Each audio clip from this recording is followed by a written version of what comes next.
क्षत्र चूड़ामणि नामक यह ग्रंथ राजा सत्येंद्र, वैराग्य का भाव जागृत हो गया। भोगों से त्याग श्रेष्ठ है, भोग से विरक्ति ही श्रेष्ठ है। त्याग की अद्भुत महिमा है। भोगने में वो मज़ा नहीं है जो त्यागने में मज़ा है। छोड़ने में जो मज़ा है वो मज़ा कुछ अलग ही प्रकार का है। पुरुषार्थ कमाने में नहीं है, पुरुषार्थ कमाने के भाव के त्याग में है।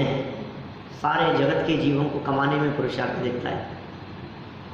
बोलो, भागम भाग में पुरुषार्थ दिखता है। ये कर लूँ, वो कर लूँ, ऐसा ऐसा उठा पटक, उनमें पुरुषार्थ दिखाई देता है। सच्चा पुरुषार्थ क्या है? अपने में स्थिर होने का नाम पुरुषार्थ है। ये पुरुषार्थ समझ में नहीं आता है। बाह्य पुरुषार्थ तो कर ही नहीं पाएगा, वो बहु आरंभ है। जितनी जगत में उठा पटक है वो सब बहुत आरंभ है, उसका नाम पुरुषार्थ नहीं है। वो तुम्हारे चलाने से चलता भी नहीं है। बिजनेस को कितना, अरे चलाने की भावना रखने वाले कितने लोग हैं, लेकिन कितने सफल होते हैं ये तो बताओ। और आप तो खूब कमाना चाहते हो, लेकिन कितना कमा पाते हो ये तो बताओ। आपका बस चले तो आप पता नहीं क्या क्या कर लो, लेकिन बस चलता ही नहीं है ना। आपकी चलती कहाँ है? कहीं भी तो नहीं चलती है सारे जगत में, लेकिन चलाना सबके ऊपर चाहता है। भाई साहब, यहाँ त्याग की महिमा बतला रहे हैं। लेने वाले की अपेक्षा से नहीं लेने की भावना वाला वो ज़्यादा महान होता है। या देने वाले से भी, सुनो, आपको लगेगा कि नहीं हमारी देने की भावना है, दान की भावना है, हम तो देना चाहते हैं। तो सुनो, देने वाले की तुलना में नहीं लेने वाले ज़्यादा महान हैं। क्या कहा? देने वाले दानी हैं और नहीं लेने वाले त्यागी हैं। देने वाले दानी हैं और नहीं लेने वाले त्यागी हैं। तो दानी की तुलना में त्यागी महान है। त्याग धर्म है, महिमा त्याग की है। इसमें पुरुषार्थ लगता है। लोगों को लगता है 5 लाख दे दिए, 25 लाख दे दिए, अरे साहब साधारण काम थोड़ी ना, दे करके देखो। ये नहीं, दे करके देखो में जो तुम्हें पुरुषार्थ दिख रहा है ना, हम ये कह रहे हैं तुम्हें कोई 25 लाख देने वाला हो और वापस नहीं लेने वाला हो और उसके बावजूद तुम मना कर दो कि मुझे नहीं चाहिए, इसमें लगेगा पुरुषार्थ। हम नहीं कहते हैं रास्ते में रोड पर चलते हुए 2000 का नोट दिखा, कोई नहीं दिख रहा है, बोलो उठा लेने का नाम पुरुषार्थ है कि नहीं उठाने का नाम पुरुषार्थ है? किसका नाम पुरुषार्थ है? उठाने में आप झुके हो, आपने मेहनत की है, आपने कोशिश की है, आपने प्रयत्न किया है उठाने में, उसमें पुरुषार्थ दिखता है। लेकिन नहीं उठाने में आपने कुछ नहीं किया, लेकिन असली पुरुषार्थ नहीं उठाने का नाम है। नहीं उठाने में पुरुषार्थ है, नहीं लेने का नाम पुरुषार्थ है। ये उस पुरुषार्थ की बात कर रहे हैं, ये उस त्याग की महिमा की बात कर रहे हैं। देखो आप फिर क्या भावना जागृत हो रही है। जिन दीक्षा इससे स्वर्ग की प्राप्ति होगी, ये राजा सत्येंद्र के मन का परिणाम है। 70 नंबर श्लोक, पेज नंबर 90। जिन दीक्षा से स्वर्ग प्राप्ति, श्लोक तो नीचे है। इति भावनया राजा वैराग्यं परिनीवान् त्यक्त्वा संगं निजांगं च दिव्यां संपदमासदत्। क्या कह रहे हैं? राजा ने इस प्रकार की भावना से उत्कृष्ट वैराग्य प्राप्त किया और फिर अंत में परिग्रह और अपने शरीर को छोड़कर स्वर्ग संबंधी ऐश्वर्य को पाया। किस प्रकार की भावना? जिन भावनाओं को पिछले श्लोकों में, पिछले छंदों में व्यक्त किया गया था, त्याग की भावना, वैराग्य की भावना, संयम की भावना, विरक्ति की भावना, युद्ध क्षेत्र में रहते हुए भी युद्ध से विरक्त रहने की भावना उसने निरंतर भाई। फिर क्या हुआ? अल्पकाल में ही उसने दीक्षा अंगीकार करने की, जिन दीक्षा अंगीकार करने की भावना व्यक्त की, किससे व्यक्त और वैराग्य ले लिया और सब कुछ छोड़ छाड़ करके, परिग्रह का भी त्याग करके और शरीर भी छोड़ करके स्वर्ग संबंधी ऐश्वर्य को उसने प्राप्त कर लिया। देखिए नीचे, युद्ध से विराम लेकर राजा सत्येंद्र संसार, शरीर और भोगों से पूर्वोक्त प्रकार विचार करते हुए अत्यंत विरक्त हुए। क्या कह रहे हैं? युद्ध से विराम ले लिया, संसार, शरीर और भोगों से विरक्ति, इसका नाम क्या है? क्या कहते हैं इसको? संवेग। संसार, शरीर, भोगों से विरक्ति, पूर्वोक्त प्रकार विचार करते हुए अत्यंत विरक्त हुए, अंतरंग एवं बहिरंग परिग्रह का त्याग कर उसी समय देह का साथ छोड़कर स्वर्ग संबंधी ऐश्वर्य को प्राप्त किया, अर्थात स्वर्ग में देव हुए।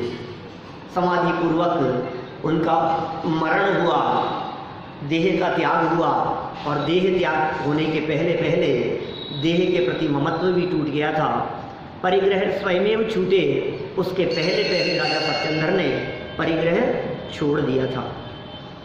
देखिए विशेषार्थ, वस्तु स्वरूप के यथार्थ चिंतन से ही जीव को विरक्तता आती है। विरक्तता कैसे आएगी?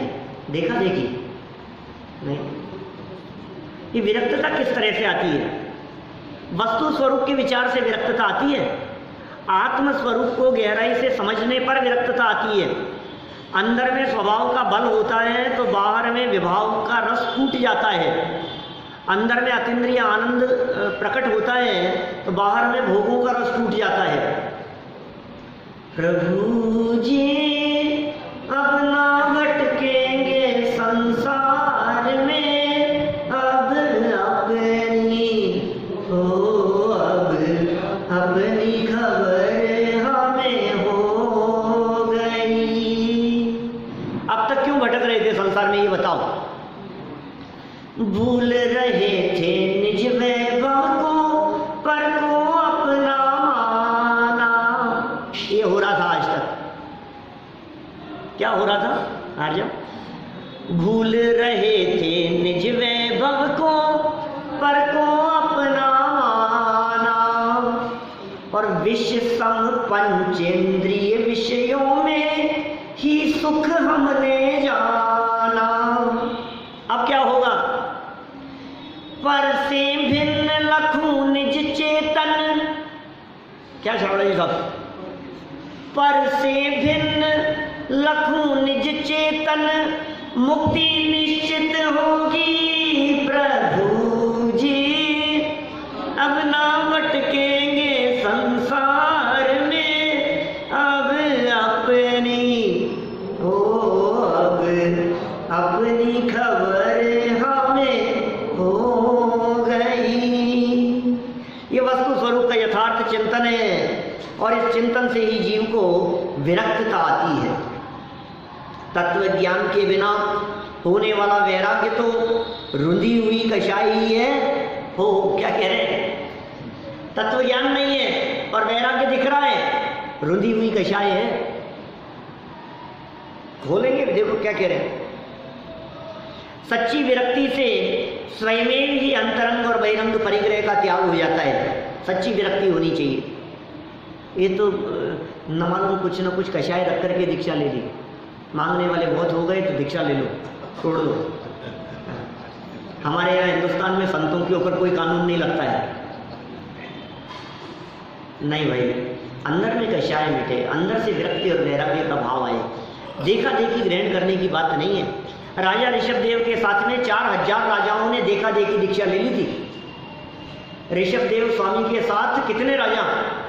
4000 राजाओं ने दीक्षा ले ली साथ में। सब भ्रष्ट हो गए, सारे के सारे सब भ्रष्ट हो गए। 4000 के 4000 राजा कंदमूल खाने लगे, ठंड लगने लगी तो पेड़ों की छाल ओढ़ने लगे, कोई ऊट पटांग जज्बा तत्वा आचरण करने लगे। आकाशवाणी हुई, इंद्र ने आकर के ललकारा उनको, दिगंबर मुनि होकर के इस प्रकार का आचरण करना योग्य नहीं है। या तो कपड़े पहनो या फिर योग्य आचरण को अंगीकार करो। सबने कपड़े पहन ले दोबारा, सब भ्रष्ट हो गए। 4000 के 4000 राजा जानते ही नहीं थे, क्योंकि ऋषभदेव स्वामी की देखा देखी दीक्षा ली थी। अब दीक्षा लेने के बाद वो तो ध्यान मग्न बैठ गए ऋषभदेव स्वामी तो। अब इनको 1 दिन हो गया, 2 दिन हो गए, अब भूख लगने लगी, अब बार बार में देख रहे ये क्या कर रहे हैं, ये तो बैठे अभी भी बैठे, ये तो आंखें नहीं खोल रहे हैं। 6 महीने तक उठे रहे ऋषभदेव स्वामी, आंख नहीं खोली उन्होंने। क्या हुआ? सबके सब भ्रष्ट हो गए। ऐसी दीक्षा की बात नहीं है। रुंधी हुई कषाय का नाम वैराग्य नहीं है भाई साहब, अंदर में तो कषाय पड़ी हुई है। अतः राजा ने मुनि अवस्था को अंगीकार किया। सच्ची विरक्ति हो गई थी, अंतरंग परिग्रह भी छूटा, बहिरंग परिग्रह भी छूटा। राजा ने मुनि अवस्था को अंगीकार किया। मुनि अवस्था में शरीर की उपेक्षा होना तो स्वाभाविक है। यह सब रणभूमि में ही हो रहा है। क्या सत्येंद्र महाराजा कहाँ बैठे हैं? रणभूमि में। काष्टांगार के साथ में युद्ध चल रहा है। युद्ध के बीच में ही वैराग्य भाव आ गया, बीच में भाव चलने लगे, परिणाम चलने लगे। परिणाम चलते चलते क्या हुआ? दीक्षा लेने का भाव आ गया, कपड़े उतरने लगे, परिग्रह का त्याग कर दिया, सब कुछ छोड़ छाड़ दिया उन्होंने। रणभूमि में ही हो रहा है। काष्टांगार की आज्ञा से सेना तो राजा की हत्या के लिए आ ही गई थी। सेना ने अपना काम किया और राजा सत्येंद्र की हत्या कर दी। इन्होंने वस्त्राभूषण त्याग दिए, अंतरंग और बहिरंग समस्त परिग्रह का त्याग किया और आई हुई सेना ने राजा सत्येंद्र की हत्या कर दी। राजा सत्येंद्र का जीव सहज ही अपने परिणामों से स्वर्ग में चला गया। संयमी तो स्वर्ग में जाते ही हैं, संयम की महिमा ही ऐसी ही है। सम्यक्त्वी जीव का भी स्वर्ग में जाने का नियम है। सम्यक्त्वी भी थे और संयमी भी थे, स्वर्ग में चले गए। देखो घटना को देखकर नागरिकों का वैराग्य विचार, प्रजा भी तो हुई, लोगों को पता तो लगा होगा क्या हुआ वहाँ राज्य में। पौरा जानपदा सर्वे निर्वेदं प्रतिपेदिरे पीड़ाय अभिनवान् नृणां प्रायो वैराग्य कारणम्। उस समय सारे पुरवासी, पुर कहते हैं नगर, चोरन के पुर ना बसे। 10 अक्षर पूजन करेंगे ना भी आप लोग 10 अक्षर में, तो उत्तम आर्जव धर्म के अर्घ में एक लाइन आती है, चोरन के पुर ना बसे। पुर माने होता है गांव, नगर। चोरों के गांव और नगर नहीं बसते, माने उनका ठिकाना नहीं होता। वे घूमते फिरते ही रहते हैं, आज इस नगर में, कल उस नगर में, परसों उस नगर में, बंटी बबली की तरह इधर से उधर, उधर से उधर, इस नगर को छोड़ के फिर उसमें, फिर उसको छोड़ के फिर उसमें भटकते रहते हैं। चोरन के पुर ना बसे। उस समय सारे पुरवासी, नगरवासी और देशवासी उदास और विरक्ति पने को प्राप्त हुए। निश्चय से वर्तमान की नई पीड़ा मनुष्यों को प्रायः वैराग्य का कारण बनती है। क्या करें? अब तो दुष्ट राजा बन जाएगा, काष्टांगार राजा हो जाएगा। खेत खिन्नता का परिणाम सेनापति था, सेठ साहब, राजा सत्येंद्र का सेनापति था काष्टांगार। और वो जो काष्टांगार था तो उसने छल से राजा की हत्या करवा दी और राज्य हड़प लिया। देखो क्या कह रहे हैं, उसी समय नगरवासी और देशवासी मनुष्य वैराग्य को प्राप्त हुए, क्योंकि नवीन तत्कालीन दुखद घटनाओं को देखकर मनुष्यों को प्रायः वैराग्य होता ही है। माने ये जगत के जीवों का और ज्ञानियों का, धार्मिक वृत्ति वाले लोगों का सहज ही इस प्रकार का स्वरूप होता है कि वे जब जगत में लोगों को या कुछ घटनाओं को देखते हैं तो उनके चित्त में वैराग्य का भाव आए बिना नहीं रहता। आप इन दिनों कभी कभी देख पा रहे होंगे केरल में मचने वाली तबाही की चर्चाओं को, देख रहे होंगे, सुन रहे होंगे। कितने लोग, 20,000 लोग बेघर हो गए। 20,000 घर, लोग नहीं, कितने कितने लोग बेघर हो गए हैं, घर नहीं है, तबाही मच गई है। कैसी परिस्थितियां बन रही हैं, आपको देख करके विरक्ति का भाव नहीं है। आपको देख करके वैराग्य भाव जागृत नहीं होता? नहीं लगता है आपको ऐसा? देखो कैसी परिस्थिति आ गई। 2-4 साल पहले हम भी गए थे केरल। क्या वो वही जगह है जहाँ जाकर गए? आज वहाँ तबाही मच रही है। जब हम गए थे उस समय नहीं मच सकती थी क्या? अभी कहाँ गए थे हम लोग? बाहर गए थे ना कहीं, तो वहाँ सुनामी आई थी कुछ वर्षों पहले। वहाँ लोगों ने बतलाया जब यहाँ सुनामी आई थी, जिस जगह खड़े थे हम, बोले यहाँ सुनामी आई थी तो एक व्यक्ति नहीं बचा यहाँ। क्यों? दोबारा नहीं आ सकती है। तुम्हें ये बातें सुन करके, तुम्हें ये दृश्य देख करके वैराग्य का भाव नहीं आता है, विरक्ति का भाव नहीं आता है, जगत की क्षणभंगुरता नहीं समझ में आती है। जब टीवी पर हम रोजाना इस प्रकार के दृश्य देखते हैं तो हमें विरक्ति और वैराग्य का भाव आना चाहिए कि नहीं आना चाहिए? क्या हो गया है हमारे हृदयों को? हमारे हृदय कितने कठोर हो गए हैं, कितने कठोर हो गए हैं हमारे हृदय।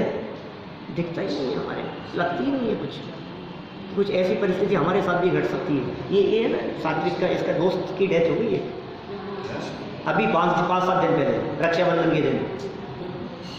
कितने दिन हुए रक्षाबंधन को? 8 दिन हुए आज, 8-10 दिन हुए मान लो।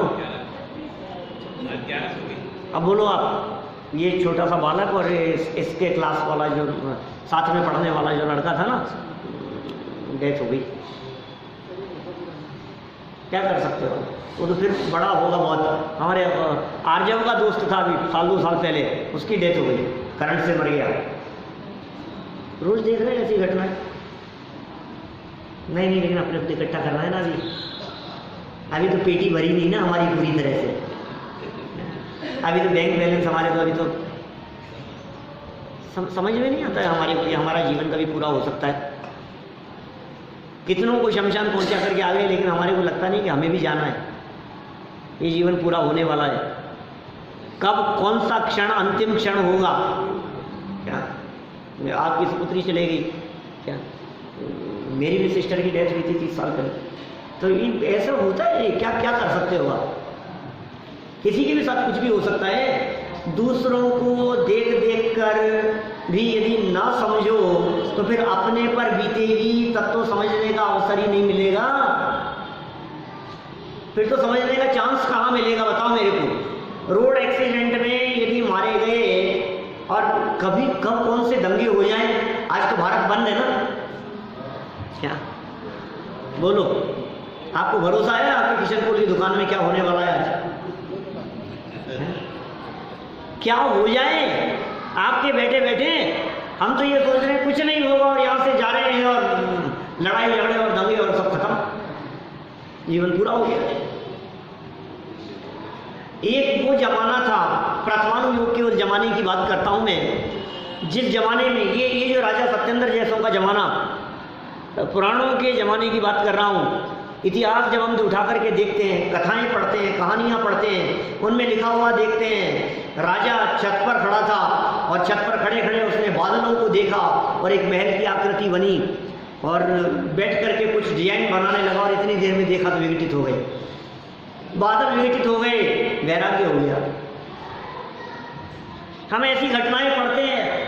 आईने के सामने खड़ा था और एक बाल सफेद दिखाई देने लगे, यहाँ कुछ बाल, ओहो, वैराग्य हो गया, दीक्षा लेकर के चले गए। बाहर खड़े थे और बिजली चमकती हुई दिखाई दी आसमान में और बिजली के चमकते हुए देख करके उसकी जगत की क्षणभंगुरता का ख्याल आया और दीक्षा लेकर के चले गए। वो कैसे लोग थे? ये नीलांजना का नृत्य देखा, ओह ये कैसा जगत है, ये कैसा स्वार्थी जगत है। ये जगत की स्वार्थ वृत्ति को देख करके ऋषभ देव के मन में वैराग्य भाव जागृत हो गया। मरते हुए देखना के साथ में मैं कहूँगा कि उसकी मौत को देखकर किसी को रंच मात्र भी विरक्ति का भाव नहीं है। ये जगत कितना स्वार्थी है। ये हमारे राज दरबार में चलने वाली ये सभा और इस चलती हुई सभा में विघ्न न उत्पन्न हो जाए, ये सौदर्वेंद्र दूसरी नीलांजना को खड़ा कर दिया, नृत्य चलता रहा। वो बात ऋषभ देव की निगाह से छिप न सकी। ओह कैसे स्वार्थी लोग हैं, किसी को खुश करने के लिए किसी की मौत की भी परवाह नहीं है। ओह कैसा स्वार्थी जगत है। जगत के जीवों की स्वार्थ वृत्ति को देख करके वैराग्य नहीं हो, हृदय कितने कठोर हो गए हैं।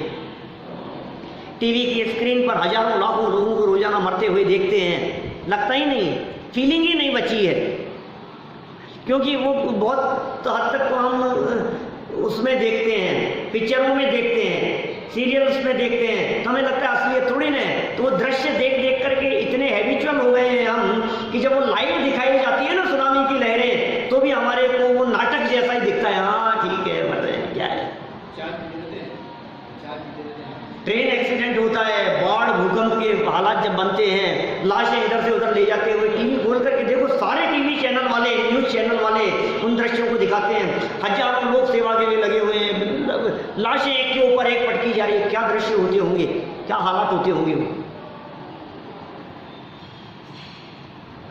ये कह रहे हैं यहाँ पर, देखो आप ऐसी घटनाओं को देख करके धार्मिक, जिनके चित्त में थोड़ा बहुत भी धर्म होता है, जो थोड़े बहुत भी धार्मिक विचारों वाले होते हैं, करुणा भाव वाले होते हैं, उनके हृदय में प्रायः वैराग्य होता ही है। ओह क्या स्वरूप है, देखो यार जगत का। भुज में भूकंप आया था 26 जनवरी सन 2001। क्या वहाँ प्रवचन चल रहा था मेरा अंदर, 26 जनवरी 2001 की बात कर रहा हूँ। यहाँ अंदर बैठ करके तख्त लगा हुआ था, वो वहाँ प्रवचन कर रहा था मैं अंदर, और चर्चा चलते चलते एकदम जो तख्त था वो पूरा मंदिर हिलने लगा। 26 जनवरी 2001 की बात कर रहा हूँ, जब भुज में भूकंप आया था, जयपुर की हालत थी, मंदिर में बर्तन बजने लगे इधर उधर, और सबको ऐसे लगा, ये सब बैठे थे, विजय कुमार जी साहब वगैरह सब लोग यहाँ बैठे हुए थे, उस समय की बात कह रहा हूँ, आप भी थे। मंदिर हिलने लगा, मेरे को लगा एकदम ये क्या हुआ, चक्कर आने लग गए कि क्या ये सब कुछ हिल रहा है, सब कुछ हिलता हुआ आंखों से देखा हमने, पूरे मंदिर को ऐसे हिलते हुए देखा। बोलो दोबारा नहीं हिल सकता क्या करें? उस वक्त ये लग रहा था कि आज तो अपना काम नहीं हो गया। बोलो अच्छा, इतना तेज हिला पूरा का पूरा मंदिर, ऐसा नहीं कि कुछ सेकंड, बहुत लंबे टाइम के लिए। माने आप फील करो कि ये सब जैसे झूला झूल रहे हैं ना, ऐसे झूले हैं। ये बैठे हैं बहुत सारे लोग सभा में सामने, और चर्चा उस समय चल रही थी वो काहू घर पुत्र जायो की। ये जगत का स्वरूप ऐसा है क्षण मंदिर। शाम को पूरी घटना मैंने मधीचंद जी के मंदिर में सुनाई। शाम को प्रवचन मधीचंद जी के मंदिर में होते थे। काहू घर पुत्र जायो, काहू के वियोग आयो, काहू राग रंग, काहू रोआ रोई करी है। और जहाँ भान उगत ऊंचा है, गीत गान देखे सांझ समय ताही थान, हाय हाय परी है। ऐसी जग रीति को न देख भय भीत होए, हाँ नर मुड़ तेरी मति कौन हरी है। हम मानुष जन्म पाए सोवत विहाय जाए, खोवत करोड़न की एक एक घड़ी है। क्या विचार करते हैं कभी, क्या बात कह दी है। 400 साल पहले लिखी गई पंक्तियां हैं, दिल दहला देने वाली पंक्तियां हैं। काहू घर पुत्र जायो, भूधरदास जी की पंक्तियां हैं, भूधर शतक की, 400 साल पहले लिखी है। काहू घर पुत्र जायो, काहू के वियोग आयो। एक के यहाँ जन्म, किसी के यहाँ मरण, ये तो देखते हैं रोजाना, आए दिन दिखता है हमारे को। काहू घर पुत्र जायो, काहू के वियोग आयो, काहू राग रंग। बधाइयाँ, अरे बधाइयों साहब, बेटा हुआ है, बहुत अच्छा, कांग्रेचुलेशन। यहाँ तो बधाइयाँ बांटी जा रही है, मिठाइयाँ बांटी जा रही है, और यहाँ क्या हो रहा है, रोना पीटना मचा है। काहू घर पुत्र जायो, काहू के वियोग आयो, काहू राग रंग, काहू रोआ रोई करी है। जहां भान उगत, अब दूसरी परिस्थिति कह रहे हैं, भैया ध्यान देना। एक परिस्थिति क्या बतलाई सेठ साहब, इसके यहाँ जन्म हुआ, उसके यहाँ मरण हुआ,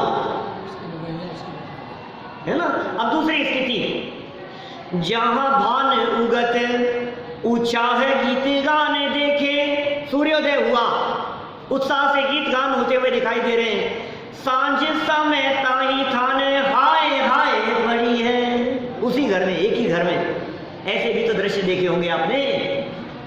अलग अलग घरों की बात नहीं कर रहे हैं, एक ही परिवार में भी तो ऐसी घटनाएं घट जाती हैं। क्या पुत्र जन्म नानी मरण, पुत्र वधु आगमन, और तीनों कारज एक दिन भय एक ही भवन। बनारसी दास जी, पंडित बनारसी दास जी के जीवन की घटनाएं, तीन काम एक साथ हुए, जन्म मरण और परण एक ही घर में।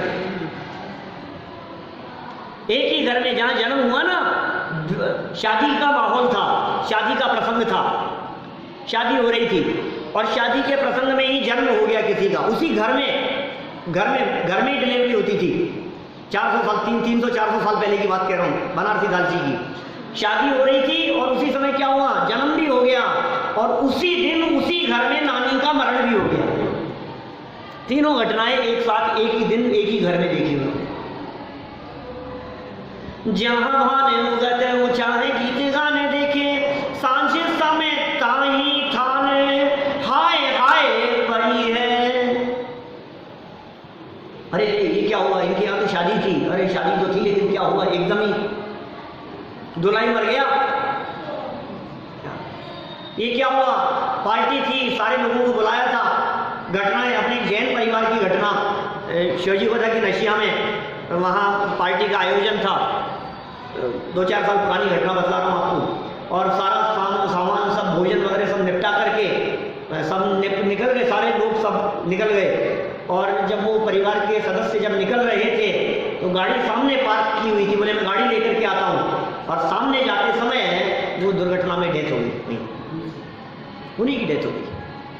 अभी तो उत्साह दिखाई दे रहा था, अभी तो नाच गान दिखाई दे रहा था, अभी तो राग रंग दिखाई दे रहा था, ये क्या हो गया। ये राग रंग के माहौल में मातम छाने में देर नहीं लगती है भाई साहब, परिस्थितियां बदलने में समय नहीं लगता, समय नहीं लगता। वाक्य बदल गया। काहू घर पुत्र जायो, काहू के वियोग आयो, काहू राग रंग काहू रोआ रोई करी है। और जहां भान, भान मतलब सूर्य, जहां सूर्योदय होता है वहीं सूर्यास्त भी होता है शाम को। जहां भान उगत ऊंचा है गीत गाने देखे, सांझ समय ताही थाने, हाय हाय परी है। और देखो क्या कह रहे हैं भूधरदास जी, ऐसी जग रीति को न देख भयभीत हुए। ओहो, ऐसी जगत की दशा को देख करके डर नहीं लग रहा है तेरे को, ये क्या हो गया, ये क्या हो गया, घबराहट नहीं हो रही है तेरे को। ऐसी जग रीति को न देख भयभीत हुए, हाँ हाँ नर मूढ़, हे मूर्ख, हे नरमूढ़, तेरी मति किसने हर ली है, तेरी बुद्धि पे पत्थर पड़ गए हैं क्या। हे मूर्ख, महामूर्ख, हे मूर्खाधिराज, मूर्ख शिरोमणि, क्या उपमा देवे तेरे को, किन शब्दों से संबोधन करे तेरा। तो लगता नहीं है तेरे को, अंदर से नहीं लग रही है ये बात, घबराहट नहीं हो रही है। पाँव कितनी बार फिसलाया आपका, पर सब बहुत बार फिसलाया, अगली बार फिसलेगा तो बचोगे कि नहीं। मैंने कही है इस तरह की बहुत सारी बातें मनुष्य जन्म की दुर्लभता वाले अपने उस प्रवचन में, नैरोबी में जो किया था उसमें। कितनी बार आपकी जबान से ये शब्द निकला होगा, भैया आज तो बच गए, आज तो मैं निकला और एकदम समझ लो बस बच ही गया, बस आज तो बच गए ना। आज तो बच गए का मतलब आज भी बचोगे इस बात की गारंटी नहीं है। तुम कह तो रहे हो आज तो बच गए, हो सकता है शाम को ही नहीं बच पाओ, दोबारा पाँव फिसल जाए, हो सकता है शाम को दोबारा करंट का झटका लग जाए। हाँ हाँ नर मूढ़, तेरी मति कौन हरी है, बुद्धि किसने हर ली है तेरी, समझ में नहीं आता है। ऐसी जग रीति को, सारे जगत के, सारे संसार के ऐसे स्वरूप को देख करके, ट्रेन एक्सीडेंट, पटरी टूट गई, वहाँ कोलकाता का वो ब्रिज फिर दोबारा टूट गया, रोज घटनाएं पढ़ रहे हैं अपन, कहाँ क्या हो रहा है, कहाँ क्या हो रहा है, मकान ढह गया, ये गिर गए, 4 बच्चे, वो सब यात्री जा रहे थे, 4 के 4 बच्चे हैं। नदी कितनी, घुटनों तक पानी था और 4 के 4 बच्चे डूब गए, घुटनों तक पानी था उसमें 4 बच्चे डूब गए, बोलो। क्योंकि पाँव जिस जगह रखा उसी जगह पर पूरी नदी में एक थोड़ा बड़ा गड्ढा था, 4 के 4 मर गए लोग। आपके यहाँ के रामगंज के एक दिन बतलाई थी मैंने चर्चा, वो 4 बच्चे अलग, ये 4 बच्चे तो 3 दिन पहले मरे, बोलो। ऐसी जग रीति को न देख भयभीत होए, हाँ हाँ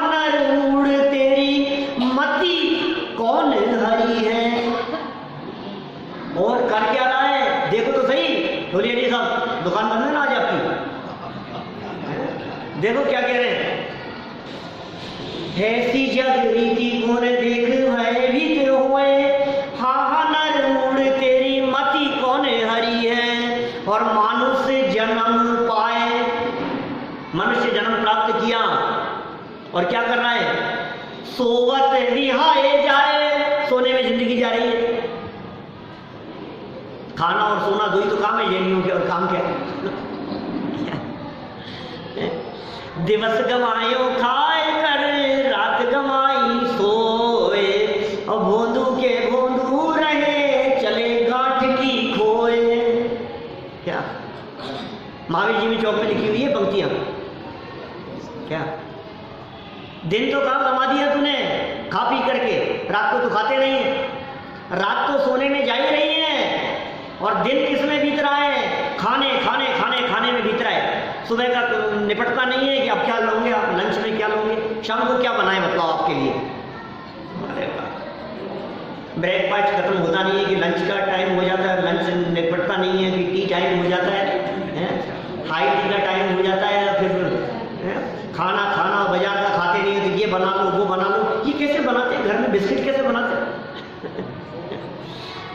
ये पापड़ कैसे बनते हैं, ये चीज कैसे बनती है, ये बनाने में ही काल बीत रहा है।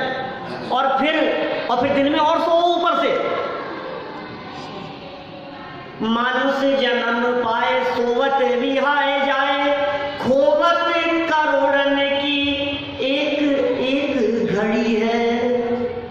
क्या करें, इस जगत के जीव की दशा कैसी है। ये कहता है आपको पता नहीं है पंडित जी, लाख रुपए महीना कमाता हूँ। अच्छा, दूसरे कहीं मिलते हैं, नहीं 10 लाख महीना कमाता हूँ। कोई मिलता है वो कहता है पंडित जी रोज की 1 लाख की कमाई है, रोज की 1 लाख की। तो सब कितनी है मैं पूछना नहीं है आपसे, क्या रोज की 1 लाख रुपए की कमाई है हमारी।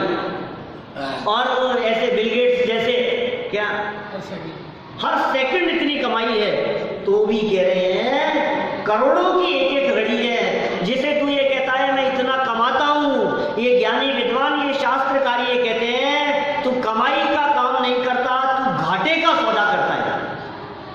क्या भैया, घाटे का सौदा कर रहे हैं। क्यों, आपको लग रहा है कमाई हो रही है? अरे इस कमाई के पीछे जो इस मनुष्य जीवन के दुर्लभ क्षण व्यतीत हो रहे हैं वे लौट करके नहीं आएंगे, ये समय दोबारा नहीं आएगा, ये मौत नजदीक आ रही है, हर क्षण मृत्यु नजदीक आती जा रही है।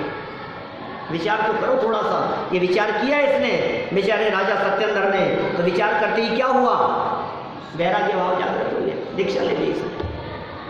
क्या करें, समय बीत रहा है, बीत गया हमारा तो समय, ये तो एक्स्ट्रा ले रहा हूं मैं बोनस में, क्या समय तो पूरा हो गया।